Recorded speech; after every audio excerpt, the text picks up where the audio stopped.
ഒരുപാട് സന്തോഷം തോന്നുന്ന വിഷയം സാറിന്റെ 9 കഥകൾ അതിന്റെ സമാഹാരം ഒരു ചലച്ചിത്ര ഭാഷയിലൂടെ ഇന്ന് പുറത്തിറന്നിരിക്കുകയാണ്. ഈ കഥകളും കഥാപാത്രങ്ങളെയൊക്കെ നമ്മൾ വായിച്ച് മനസ്സിലാക്കിയിട്ടുള്ളത് ചിലതിനെ കാണുകയുമൊക്കെ ഉണ്ടായി. എന്നാൽ ഇന്ന് ഈ കഥകൾക്ക് പുതിയ ഭാഷ നൽകി നമുക്ക് അത് അനുഭവിക്കാനുള്ള ഒരു ഭാഗ്യമുണ്ടായിരിക്കുകയാണ്. അതൊരു വലിയ കാര്യമാണ്.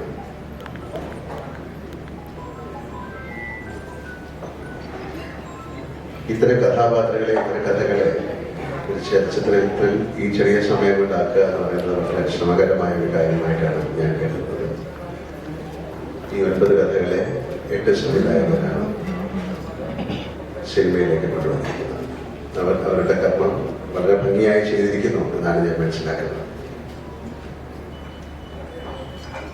എനിക്ക് MT സാറിന്റെ ഏതാണ്ട് 10-12 സിനിമകളിൽ അഭിനയിക്കാനുള്ള ഭാഗ്യം ഉണ്ടായിട്ടുണ്ട്. ഈ 47 വർഷത്തെ സിനിമാ ജീവിതത്തിലെ ആ യാത്രയിൽ ഞാൻ ചെയ്തിരിക്കുന്ന ഏറ്റവും മനോഹരമായ കഥാപാത്രങ്ങൾ തന്നെയാണ് ആ 12 കഥാപാത്രങ്ങൾ. അമൃതം എന്ന മുതൽ അവസാനത്തിലുള്ള ഈ ഓളവും തീരും അതിനെ ഞാൻ അദ്ദേഹത്തിനോട് നന്ദി കടപ്പാടും ഉള്ള ആളാണ്. ഒരു ആക്ടർ, ഒരു നടന് അത്തരം കഥാപാത്രങ്ങൾ കിട്ടുക. ഓളവും തീരവും എന്ന ചിത്രം എനിക്ക് ഒരുപാട് കാരണങ്ങളുണ്ട് പ്രത്യേകതയുള്ളതാണ്. ഒന്ന്, MT സാറിന്റെ ഏറ്റവും ശക്തമായ തിരക്കഥയായിരുന്നു. 50 വർഷത്തിലേറെയായി ചിത്രം നിർമ്മിക്കപ്പെട്ടിട്ട് അന്ന് തന്നെ വളരെയധികം സംസാര വിഷയമായ ചിത്രമാണ്. സംവിധാനം ചെയ്തിരിക്കുന്ന ശ്രീ P.M. മേനോൻ സാറാണ്. അതുവരെ മദ്രാസുകളിലെ ഫ്ലോറിലായിരുന്ന മലയാള സിനിമയെ പുറത്തേക്ക് ഔട്ട്ഡോറിലേക്ക് കൊണ്ടുവന്നൊരു ചിത്രം കൂടെയാണ് ഓളവും തീരും. മധുസാർ എനിക്ക് വളരെ വേണ്ടപ്പെട്ട തുല്യനും ഗുരുതുല്യനുമായ വ്യക്തിയാണ്. അപ്പൊ MT സാറിന്റെ കഥാപാത്രം മധുസാർ അഭിനയിച്ചിരിക്കുന്നു.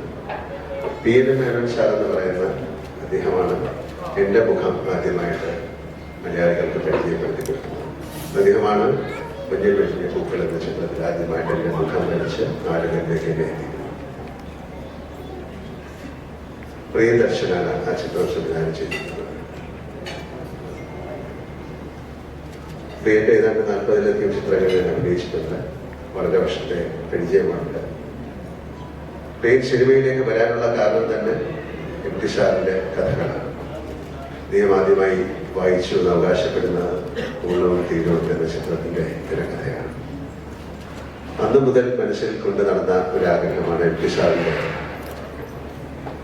തിരക്കഥയിൽ ചലച്ചിത്രം നിർമ്മിക്കുക. ഒരുപാട് പ്രാവശ്യം ഞാൻ MT സാറുമായിട്ട് ഇക്കാര്യം സംസാരിച്ചിട്ടുണ്ട്. പ്രിയനും ഞാനുമായിട്ട് സംസാരിച്ചിട്ടുണ്ട്. പല കാരണങ്ങൾ കൊണ്ട് അത് മാറിപ്പോയി. ഒരിക്കൽ ഏതാണ്ട് മദ്രാസിൽ അദ്ദേഹം വരികയും ഒരു സിനിമ ചെയ്യാനായിട്ട് തയ്യാറാകുകയും ചെയ്ത സമയത്താണ് ചില അസൗകര്യങ്ങൾ കാരണം വീണ്ടും അത് മാറി.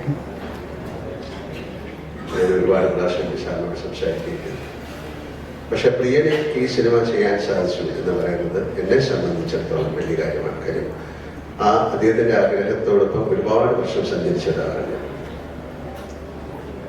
പിന്നെ എനിക്ക് ഏറ്റവും എൻ്റെ ഒരു സഹോദരനെ പോലെ ഞാൻ കാണുകയും ഒരുപക്ഷെ ഇന്ത്യ കണ്ട ഇന്നിപ്പം ലോകം മുഴുവൻ അംഗീകരിച്ചിരിക്കുന്ന സന്തോഷവിനാണ് ഷൂട്ട് ചെയ്തിരിക്കുന്നത്.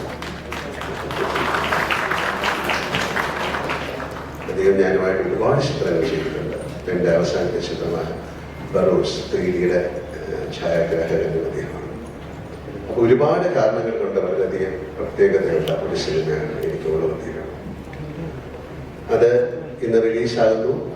അത് ഒരുപാട് പേരിലേക്ക് ആ ചിത്രം എത്തുന്നു. ആ ചിത്രം മാത്രമല്ല, ഈ ബാക്കി ചിത്രങ്ങൾ, ഈ മനോരഥം എന്ന ഈ 9 ചിത്രങ്ങളും ആളുകളുടെ ഇടയിലേക്ക് എത്തുന്നു. അത് പ്രേക്ഷകർ 2 കൈയിൽ നീട്ടി സ്വീകരിക്കുന്നു എന്ന് പറയുന്നത് വലിയ കാര്യമാണ്. എനിക്ക് അദ്ദേഹത്തിന് കൊടുക്കാവുന്ന ഒരു ഗുരുദക്ഷിണയായിട്ട് ഞാൻ ഈ ചിത്രത്തെ കണ്ടു. ഈ ചിത്രം ഞങ്ങൾ മധുസാറിനെ കൊണ്ട് കാണിക്കുകയുണ്ടായി. അദ്ദേഹം വളരെ സന്തോഷത്തോടെയാണ് ഈ ചിത്രം കണ്ടത്. അദ്ദേഹം ചോദിച്ചു എന്തുകൊണ്ടാണ് അന്ന് ഞങ്ങൾക്ക് ബ്ലാക്ക് ആൻഡ് വൈറ്റിലൊക്കെ ചിത്രീകരിക്കാൻ പറ്റിയിട്ടുള്ളത്, എന്തുകൊണ്ടാണ് നിങ്ങളിപ്പോൾ ഇത് കളറിൽ ചെയ്യാത്തതെന്ന് ചോദിച്ചിട്ട് തീർച്ചയായിട്ടും ആ ഒരു പഴമ ഉണ്ടാക്കാൻ വേണ്ടിയിട്ടാണ് നമ്മളിത് ചിത്രീകരിച്ചിരിക്കുന്നത്. ആ ചിത്രം കാണുമ്പോൾ നിങ്ങൾക്ക് മനസ്സിലാവും ഒരു പഴയ ചിത്രം കാണുന്നത്. പിന്നെ ഈ അന്ന് 2.5 മണിക്കൂർ അല്ലെങ്കിൽ 2 മണിക്കൂറിലധികമുള്ള തിരക്കഥ ഒരു 40 മിനിറ്റിലേക്ക് മാറ്റുക എന്ന് പറയുന്നത് ശ്രമകരമായ കാര്യമാണ്. ഈ ചിത്രം മാത്രമല്ല, ഇതിലെ പല ചിത്രങ്ങളാണ്. അതിൻ്റെ പ്രിയനും സന്തോഷും സാധുശ്വനും എല്ലാവരും ചേർന്ന് ഏറ്റവും മനോഹരമായിട്ട് എനിക്ക് എൻ്റെ ചിത്രത്തെക്കുറിച്ച് ഇപ്പോൾ പറയാൻ പറ്റുന്നു. ഞാൻ മറ്റ് ചിത്രങ്ങൾ കണ്ടിട്ടില്ല. തീർച്ചയായിട്ടും ഈ 2 ദിവസവും ഈ ചിത്രങ്ങളെല്ലാം കാണുന്നത്. എന്തായാലും ഒരുപാട് സന്തോഷം. ZEE5 ശരിക്കമയ്ക്ക് ഇതിൻ്റെ പുറകിൽ പ്രവർത്തിച്ച എല്ലാവരും ഇങ്ങനെ ഒരു കർമ്മം ചെയ്യാമെന്ന് തോന്നിച്ച ശക്തിക്ക്, ഇത് പ്രായോഗികമാക്കി മാറ്റിയ ആളുകൾക്ക്, ഇതിൻ്റെ പുറകിൽ പ്രവർത്തിച്ച എല്ലാവർക്കും, ഇത് കാണുന്ന നിങ്ങൾക്കും എല്ലാവർക്കും ഈശ്വരാനുഗ്രഹം ഉണ്ടാകട്ടെ. വളരെ സന്തോഷകരമായ ഒരു സായം നിങ്ങൾക്ക് നേർന്നുകൊണ്ട് താങ്ക് യു വെരി മച്ച്.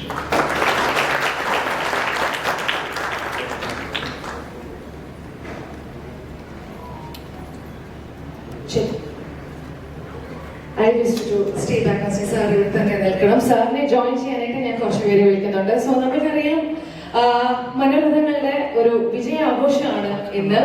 അപ്പോൾ ഈ ഒരു വിജയാഘോഷത്തിന് അല്പം പൂർണ്ണത നൽകാൻ കുറച്ച് മധുരമാകാം. സോ നമുക്കൊരു കേക്ക് കട്ടിങ് ചടങ്ങുണ്ട്. ഈ ഒരു ചടങ്ങിലേക്ക് സാന്നിധ്യമാകാൻ ഞാൻ കുറച്ച് പേരെ വേദിയിലേക്ക് ക്ഷണിക്കുകയാണ്. അപ്പം അവരും കൂടി ഒന്ന് വേദിയിൽ അവരുടെ സാന്നിധ്യം നൽകണം എന്ന് അഭ്യർത്ഥിക്കുന്നു.